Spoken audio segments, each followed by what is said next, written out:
베트남 사람의 최대 단점이 길게 보지 못한다고. 물론 케이스 바이 케이스고 사람 바이 사람인데 이건 전제. 예. 그러니까 모두가 그렇진 않다. 네, 모두가 그렇진 않은데 또 유학 오는 사람들은 그나마 좀 더 그 길게 볼 줄 알아가지고 유학을 오신 분들이 있는데 그래도 나라 사람들의 습성인지 특성인지 모르겠지만 그 딱 눈앞에 이득, 눈앞에 그쵸. 자기의 편안함을 먼저 생각하시는 분들이 많아가지고 어떻게 보면 저희 외국인들한테는 또 장학 시스템이 잘 돼 있어요. 4.0이 넘으면 학비 100% 면제거든요. 아 그래요? 그래서 개고생을 하면서 아르바이트를 하는 것보다 공부를 열심히 해가지고 또 외국인 학생들은 절대 평가예요. 아 그래요? 열심히 하고 교수님한테 어필만 잘하면 4.0 충분히 넘어요. 그러면 아르바이트 한 것보다 더 큰 돈을 등록금으로 대신 돌려받을 수 있는데 그렇지. 딱 그러면 뭐 사실 현금이 들어오는 건 아니니까 네. 현금을 벌기 위해서 또 아르바이트를 하는 그런 친구들이 많죠. 이게 저도 아시겠지만 이제 베트남 분들을 대상으로 강연을 이제 베트남어로 하잖아요. 예, 제가 생각을 할 때는 충분히 그분들이 한국에서도 저는 좋은 직장을 공채로 잡을 수 있다라고 좀 생각을 하는데 실제는 그렇지 않잖아요. 그런 원서 시스템을 아예 모르고 있고, 네, 그렇죠. 예, 솔직히 쓰라고 제가 그때 많이 네. 뭐 잘은 모르시겠지만 제가 어떤 걸 한지 제가 이렇게 좀 지도를 했을 때 느꼈던 건 한 10% 정도는 되게 관심 많았고 제가 느꼈을 때 네. 90%는 나는 그거는 먼 나라 얘기라고 관심이 너무 없다. 그렇죠. 그런 걸 느꼈는데 이 친구들이 보통 졸업을 하면 진로가 어떻게 되나요? 사실 저도 지금 네. 그 대학교에서 베트남 관리를 하면서도 전체 유학생 대상으로 취직 관련된 걸 시스템에 대한 신경을 많이 쓰고 있는데 네네. 베트남 학생들 같은 경우는 딱 세 가지 경우죠. 본국으로 돌아가서 취직을 하겠다. 본국으로 돌아가서 사업을 하겠다. 이런 학생들이 제가 보기엔 20%? 여기서 말하는 사업은 우리가 생각하는 스타트업적인 사업이 아니라 장사. 장사죠. 그쵸. 한국에서 물건을 물건 이제 떼와가지고 거기 페이스북으로 이렇게. 그래도 수출 여건이네요 우리 네, 입장에서. 그렇죠. 예. 그래서 뭐 이니스프리 이런 데는 막 본사로 막 출입증 같은 것도 주고 막 그런다고 아, 하더라고요. 그래요? 네, 좀 통 크게 하는 친구들이 있어서 또 어떤 학생들은 한국에서 취직을 준비하겠다. 그리고 제일 많은 비중을 차지하는 게 대학원에 입학을 한다. 한국에 있는 대학원. 왜? 세 번째로. 왜냐하면 네. 대학원은 야간 대학원이 있기 때문에 주간 동안 아르바이트를 할 수 있다. 어떻게 보면 좀 모르겠어요. 왜 그런 선택을 하는지 모르겠어요. 아르바이트 하는 게 좋나 봐요. 그래서 빨리 취직해가지고 돈을 버는 게 더 나을 것 같은데 계속 그 어떻게 보면 제가 생각에는 푼돈들이 계속 모으고 싶어요. 또 한국을 너무 사랑하니까 한국에 오래 있고 싶은데 취직을 못하면 비자를 못 받으니까 그 대신에 대학원생은 이제 학업 비자로 계속 있을 수 있으니까 안전한. 담당자 입장에서 솔직하게 한국을 사랑해서 이제 한국이 돈이 돼서 이제 뭐 물론 사랑하는 사람이 있겠죠. 두 개 다인 것 같아요. 그래요? 첫 번째로는 그래도 베트남보다 선진국이니까 삶도 좋고 뭐 자기들 뭐 아이돌 좋아하면 아이돌도 벌어서 뭐 그런 것도 할 수 있고 뭐 돈도 한국 현지에서 일하는 것보다 여기서 아르바이트 하는 게 몇 배는 더 벌어가니까. 그렇죠. 또 유학을 올 때 어떤 큰 유학원이들은 한 1,000만 원씩 받아요 1인당. 한국 유학 그 대가로. 커미션을. 네. 그 서류 준비해주는 대가로. 초창기에는 그랬죠. 이제는 워낙 그 경쟁이 거기도 이제 치열해지니까 그 단가가 낮아지게 되는데 초기에 온 친구들은 1,000만 원씩 이렇게 내고 온 친구들도 있어요. 그러면 그 빚을 갚아야 되니까 한국에 최대 오랫동안 있어서 아르바이트로 계속 꾸준히 비를 빨리 찍어야 되니까. 빚을 계속 갚아나가고 씁쓸한 현실이죠. 어떻게 보면. 그러면 향후에 이제 전망에 대해서 제가 하나를 여쭤보면 그 전에 이 유학생들의 장단점에 대해서 좀 말씀을 해주시겠어요? 학교가 유학생을 유치하는 베트남 유학생들의 장점은 이거고 단점은 이거다. 왜냐면 사실은 우리가 이 방송을 하는 이유가 베트남 경제 그리고 한국인들은 우리도 뭐 담당님도 그러시고 저도 그러겠지만 베트남에 가서 살아보기 전엔 진짜 몰랐잖아요. 그들이 뭐 어떤 사람인지. 지금이야 우리도 시간이 지났으니까 깨달은 거고. 유학생들의 장점이라고 하면 그래도 한국 문화를 많이 안다는 거. 여기서 문화는 진짜 뭐 컬처 그냥 뭐 음악 산업 이런 게 아니라 한국인들의 뭐 직장 문화 같은 거 아니고 한국인들이 빨리빨리 문화 이런 거 그런 걸 좀 알아서 한국인들이랑 아무래도 일할 때 좀 더 편안함이 있죠. 언어뿐만 아니라 그런 좀 습성을 아니까 한국인들의. 그 단점은 도덕성? 그래도 그래도 한 20년 동안 베트남에 살다 왔으니까 그 습관이란 게 있고 습성이란 게 있으니까 그렇지. 한국인과 100% 똑같다고는 바뀌기 힘들죠. 그렇죠. 근데 그게 어떻게 보면 좀 큰 차이죠. 저는 제가 요즘 느끼는 건 뭐냐면 제가 처음 베트남 갔을 때에 비해 그래도 그들의 의식이 좀 저는 깨이고 있다라는 게 조금 느껴지거든요.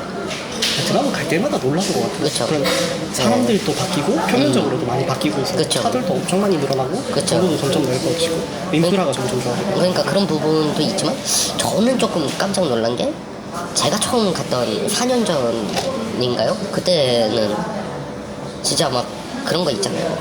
신적 고집 세고 절대 사과 안 하고 이제 사실 그 베트남에 좀 안 좋은 습성이 있잖아요. 나한텐 관대하고 남한테 엄격한 그렇죠. 그런 게 좀 있었는데 지금은 그래도 많이 나아지고. 많이 나 우리가 보기에는 기준이 이하지만 그렇죠. 그래도 처음과 비교를 했을 땐 저는 그래도 발전한 건 사실이다 라고 생각을 하거든요. 그럼 마지막으로 제가 질문을 하나 더 드리면 향후에 이제 유학 시장에 대한 전망과 에 대해서 먼저 저랑 좀 얘기를 해보시죠. 네. 유학 시장에 대한 전망은 지금은 법무부 쪽에서 계속해서 네. 법적으로 이렇게 제재를 가하려고 해요. 그 네. 퀄리티 컨트롤이죠. 근데 좀 우수한 학생들만 받겠다.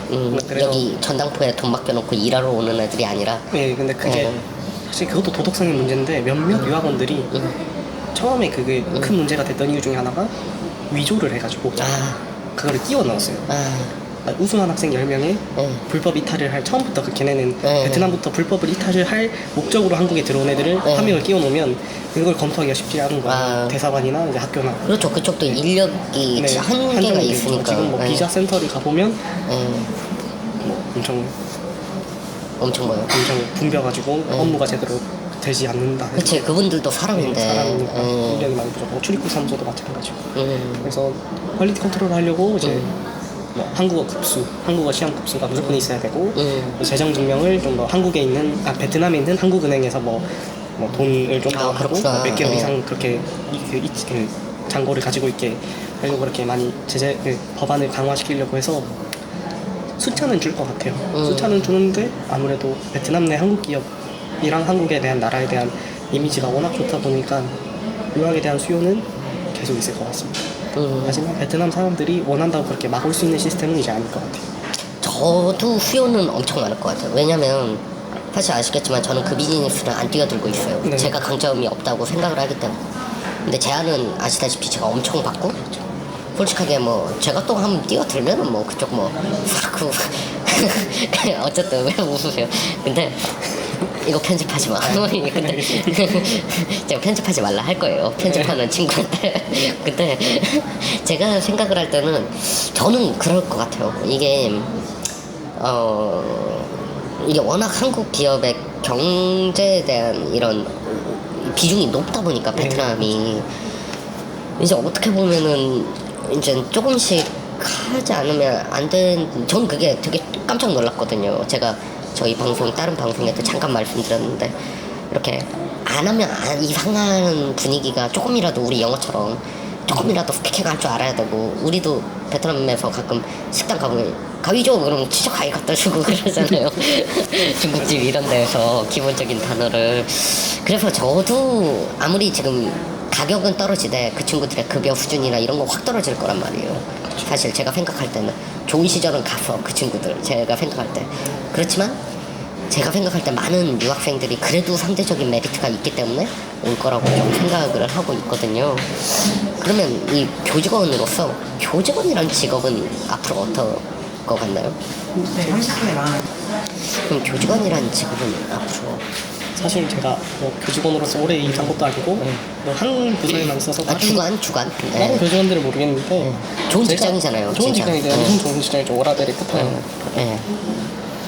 제가 생각하는 이 베트남 관련된 대학교 교직원은 앞으로 계속 많은 한국 사람들이 찾을 것 같아요. 왜냐하면 대학교는 진짜 도덕적이어야 되잖아요. 교육자 그렇죠. 입장에서. 근데 제가 겪었던 그런 경험에 따라서 지금 보면 다른 대학교들의 베트남 관리자들은 제가 보기엔 95% 이상이 베트남 분들일 거라고 판단을 하는데 그분들은 이제 1세대죠. 유학 1세대. 1세대 분들이 아무래도 좀 프라이드도 있고 한국어도 다른 애들보다 잘하니까 그걸 악용해가지고 하는 사례가 점점 많아질 것 같아요. 우리 베트남에서 한참 일할 때 보면 철판 다 깔고 착한 것 같은데 뜯어보니까 돈 다 세고 있었고 그걸 얘기하시는 거죠? 네, 그렇죠. 그리고 또 한국 유학 온 애들 정도면 머리가 똑똑해가지고 그걸 이제 학교에 알릴 학생들도 좀 있을 것 같아서 그런 문제 때문에 사실 제가 듣는 걸로는 여러 대학교들이 이제 베트남 관련해서 그 부패적인 편지랑 또 부패가 많고 내부적으로 또 부패가 많은